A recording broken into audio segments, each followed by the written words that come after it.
अनन्यचेतः सततं यो मां स्मर्ति नित्यशः तस्याहं सुलभः पार्थ नित्ययुक्तस्य योगिनः. For one who always remembers me without deviation, I am easy to obtain, O son of Pritha, because of his constant engagement in devotional service. अनन्य चेता, भगवान कृष्णा कहते हैं जिसके माइंड में सिर्फ कृष्ण है, मैं हूं, और जो मेरी ही चिंतन करता है, मेरे ही रूप को पशु में, पंछी में, जीव में, अपने पराये दोस्त दुश्मन में देखता है, मैं उसके लिए दुर्लभ कहां हूं. प्रहलाद जी ने कहा कि हम में तुम में खड़क खंड में सब जग व्यापत राम. खंबे को फोड़ा, हिरण्यकश्यपु ने तोड़ा और नरसिंह भगवान प्रकट हो गए. परमात्मा is everywhere.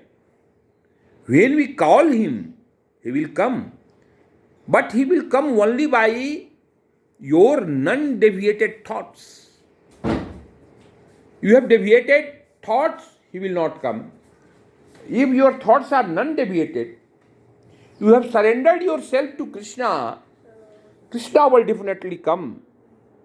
Before one who always remembers me without deviation, I am easy to obtain. जो बिना डेविएशन का मुझे याद करता है, मैं उसके लिए हमेशा उपलब्ध हूं. O son of Pritha, because of his constant engagement in devotional service. This verse specially describe the final distinction attained by the unallowed devotees who serve the Supreme Personality of Godhead in Bhakti Yoga. Previous verses have mentioned 4 different kinds of devotees: the distressed, the inquisitive, and those who seek material gain, and the speculative philosophers. Different process of liberation have also been described: karma yoga, jnana yoga, hatha yoga. The principle of this yoga system have been bhakti aided, but this verse particularly mentions pure bhakti yoga without any mixture of जाना, कर्मा और हठा. As indicated by word, enan certain in pure bhakti yoga, the devotee desires nothing but Krishna. A pure devotee does not desire promotion to heavenly practices, nor does he seek oneness with the Brahma Yogi or salvation or liberation from the material engagement.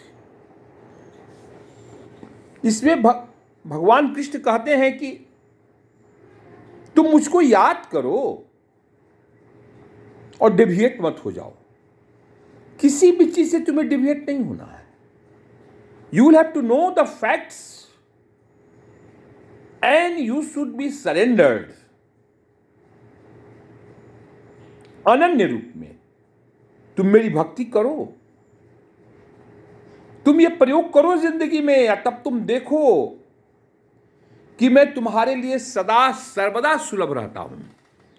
जैसे द्रौपदी के लिए रहा, जैसे प्रहलाद के लिए रहा, जैसे गजराज के लिए रहा. वो लोग मेरे लिए संसार का त्याग किए, सारे सुखों का त्याग किए. तुम को कोई हठ योग करने की जरूरत नहीं है, बहुत ज्यादा ईश्वर को जानने की जरूरत नहीं है. तुम्हें जरूरत है समर्पण भाव की. उस भाव को प्राप्त करो और मुझे याद करो, मैं सर्वदा सुलभ रहूंगा. जय श्री राम.